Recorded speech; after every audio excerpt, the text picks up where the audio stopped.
3. I've seen the first 5 episodes, which are amazing. I think that you guys keep growing in terms of show. So there's so much that happens in that first 2 hours. What can you tease about Hal this season? Hal has a lot on his plate. What I really like about this third season is usually in the first 2 seasons we'll have like 2 or 3 different storylines that are intriguing and engaging. But we come right out of the gate with 4 or 5 that have long storylines that are gonna take 6, 7, 8 episodes to finally show what it actually is. So I feel like that's gonna really help everyone engage even more in the show. You know, we've developed these characters, and now you really are concerned and feel for these guys. But going to this first 2 hours, I mean, that opening sequence is just huge. I got to see it all come together the other day. Because when you're shooting it, you shoot it in these tiny little pieces. And to see the whole grand scope of it's a little difficult. But I was thoroughly impressed with the ending of last season and Hal having the bug going into his ear.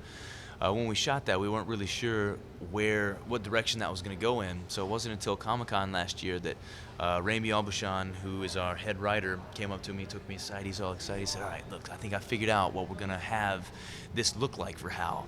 You're going to be paralyzed." And I looked back at him. I said, "Okay, for how long?" Because Hal's this very physical guy. He's this.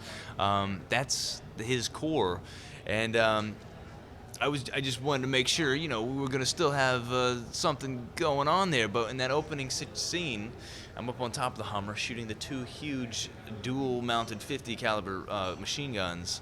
Explosions going off everywhere. I felt like I was still an action star, so it was all good. Exactly. And having the problems of the paralysis, that's just an absolute gift to an actor. I mean, that's so much more to play. The action stuff is just, somebody running and jumping and dodging. This was actual meat to play, so I was more than happy. And last season was a big season for Ben. And then when I asked Rami whose season it was, season 3, he said Hal had a pretty big arc. Can you just talk about his arc this season and where that? Yeah, so like I was saying, Hal has literally had his feet taken out from under him. He's now paralyzed from the waist down. I felt that I needed to take a lot of time to actually explore what this paralysis is all about and whatnot. So I went to this spinal. It's a rehab and research facility out here called Rancho Los Amigos. Got to meet this guy named Vince, who was a gunshot victim and was paralyzed at about the level that I had decided was where I needed to have the paralysis. I decided to pick an L1 incomplete, and that would sort of serve the purposes of the script and what I needed to have happen. So basically what that means is everything from your waist down doesn't work, legs including, but even more difficult things are going on. Without modern technology, Hal's going to need a lot of help just to function every day. And we're cutting to Hal and Maggie, who should be in like a honeymoon phase. Now they're like an 80-year-old couple who's having to take care of each other. Mostly her taking care of me. And Hal is such a confident, proud man that's tough on him. And on top of that, he's feeling this push and pull of things that he's not sure what's really happening to him. What is he imagining? And you can see him spiraling out of control into his own thoughts. But on the outside, he's trying to put up a good face to everyone outside of Maggie. His dad's busy being the president and whatnot. And so that storyline it gets ugly. In the 4th hour, we see that first chink of the armor really become exposed, and we see a side of Hal that we never knew he even could have in him.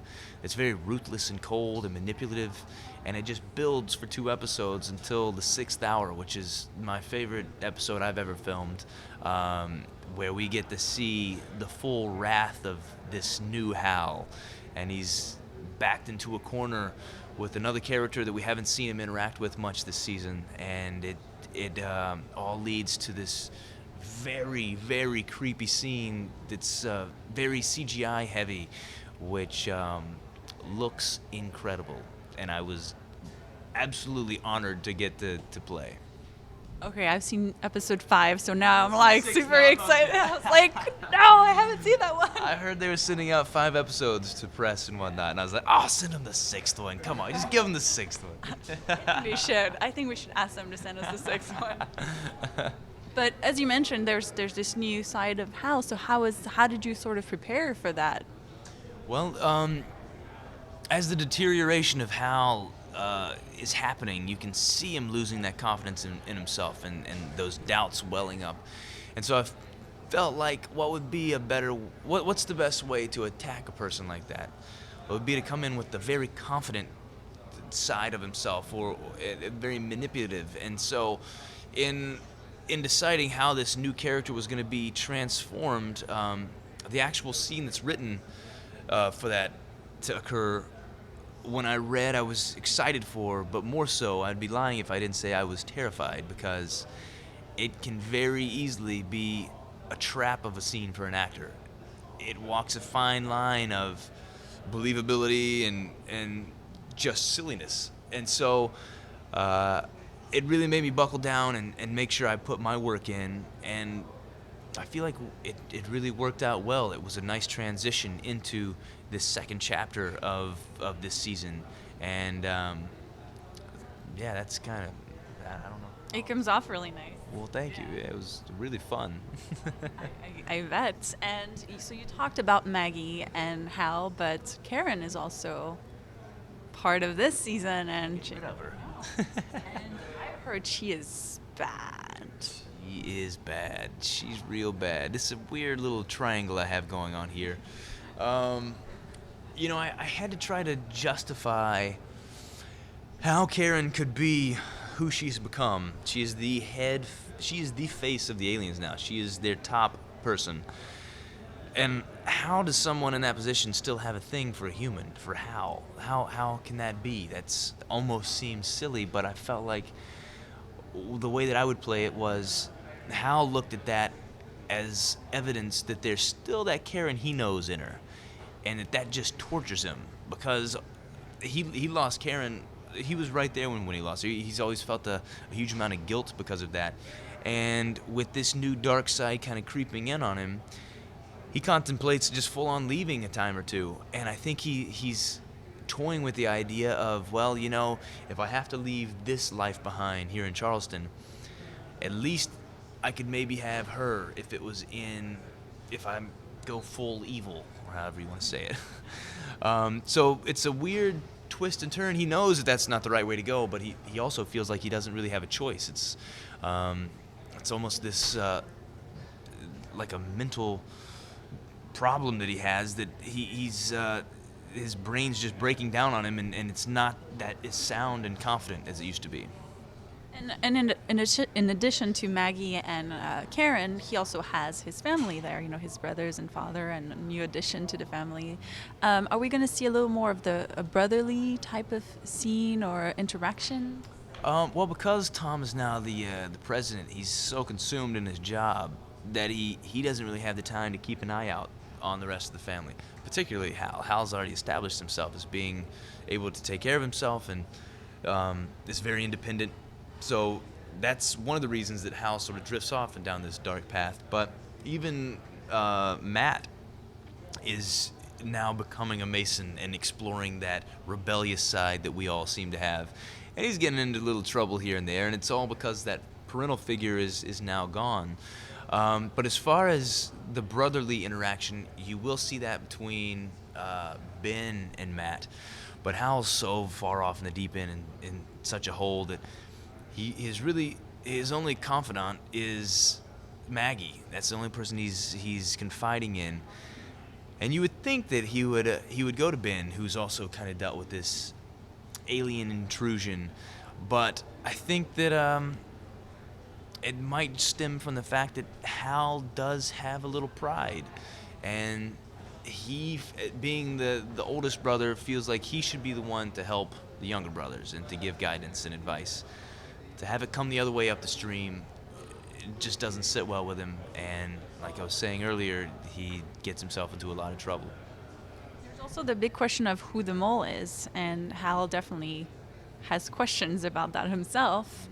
and I've heard that it'll be a big surprise in terms of who it is. Can you talk about a little bit about that without giving away too much, I guess? Oh yeah, I've got this answer down by now. All right. No, I really don't. I figured it. Yeah, with Hal, it's so the red herring is so clearly Hal that you can pretty much bank on the fact that it's not going to be Hal. So it was actually funny listening to Raimi tell stories about the fact that a lot of the other actors were calling all the time, wanting to. You sure I'm not the mole? Because I'm feeling kind of moley in this scene right here, and because we were told that you wouldn't be told if you were the mole, so that had everybody freaked out. I not so much, because I was like, there's no way I'm the mole, and if I am, well, I'm acting like one anyway, so it's all good. But little did we know that the mole had been told, and was aware the whole time. So when it was revealed who the mole was, we were all surprised, but the whole time I was nervous that the mole was going to be someone that you couldn't predict. It's tough to predict, but there are clues. And there's a little drizzle here, a little drip drop there, and so it's you could figure it out. And I think it is surprising and well done, and fits into the story of it all. But it was interesting watching everybody scrutinize each other in scenes, hearing different intonations of things and thinking, that sounded a little moly. Huh. Keep an eye on that one. And it really made it fun. Although some people might not describe it as fun, more of torture, because they're like, if I'm the mole, I want to know. Did anybody figure out who was the mole? A couple of actors claim that they did, but would never say who it was. So you know how that is. I know who the mole is. Don't ask me, but but I do think that two actors did know. They figured it out. We don't need to name names, but they're two of our better actors. Okay, you included? I'm just saying. No, it was not me. I didn't. I wish I could have. I wish I would have tried to figure that out. It actually would have been somewhat easy to figure out, I feel, because some of the scenes that were shot would have to use the mole, and it would have told you on the call sheet who had to show up to shoot it. But I didn't think about that. It's just all about me on set. I just, when's my number? Okay, I don't need to worry about that one. And what was your most What was the most surprising part of being in Falling Skies so far for you?